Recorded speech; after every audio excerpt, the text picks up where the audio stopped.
इतिहास तुमसे झूठ बोलता रहा है।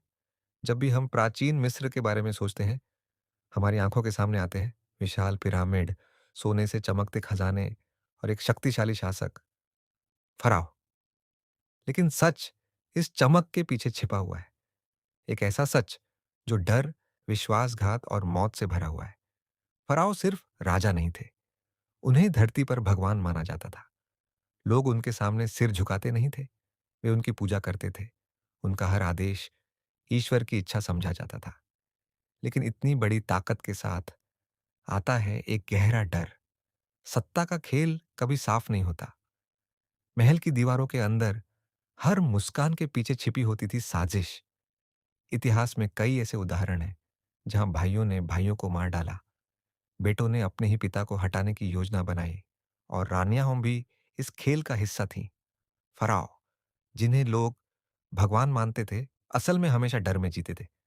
डर अपनी कुर्सी खोने का, डर विश्वासघात का, और सबसे बड़ा डर मौत का। अब बात करते हैं उन पिरामिडों की जिन्हें हम आज दुनिया के अजूबे कहते हैं। ये पिरामिड सिर्फ पत्थर के ढांचे नहीं है, ये इंसानी मेहनत, दर्द और बलिदान की कहानी है।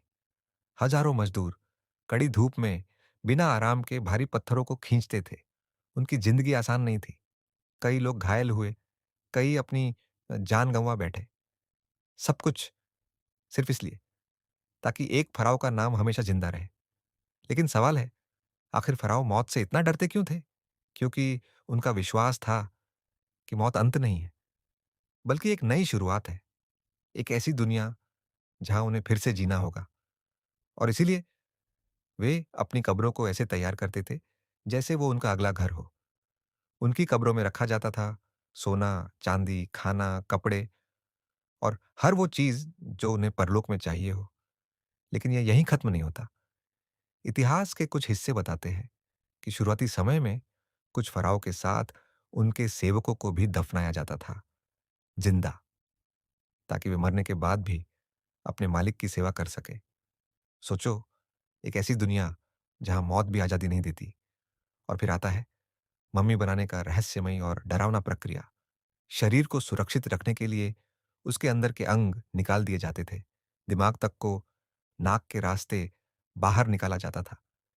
फिर शरीर को खास तरीके से लपेटा जाता था, दिनों तक, हफ्तों तक, ताकि आत्मा वापस अपने शरीर में लौट सके। ये सब सुनने में जितना अजीब है, उतना ही डरावना भी। लेकिन हर फराव अपनी योजना में सफल नहीं हुआ। कई कब्रें लूट ली गईं, उनके खजाने चोरी हो गए, और कुछ फराव के नाम इतिहास से हमेशा के लिए मिटा दिए गए। जिन्हें कभी भगवान माना गया था, उन्हें लोग भूल गए। और फिर आती है श्राप की कहानियां, कब्रों के अंदर लिखे गए चेतावनी के शब्द, अजीब घटनाएं, बीमारियां और अचानक मौतें। क्या ये सिर्फ संयोग है या सच में कुछ ऐसा है जिसे हम समझ नहीं पाए? शायद कुछ रहस्य ऐसे होते हैं जिन्हें दफन ही रहना चाहिए। तो अगली बार जब तुम किसी पिरामिड की तस्वीर देखो या फराव के बारे में सोचो, सिर्फ उसकी ताकत मत देखना, उसके पीछे छिपा डर देखना, वो खामोशी जो बहुत कुछ कहती है। क्योंकि सच्चाई ये है, फराव भगवान नहीं थे, वे सिर्फ इंसान थे जो अपनी ही ताकत के कैदी बन गए।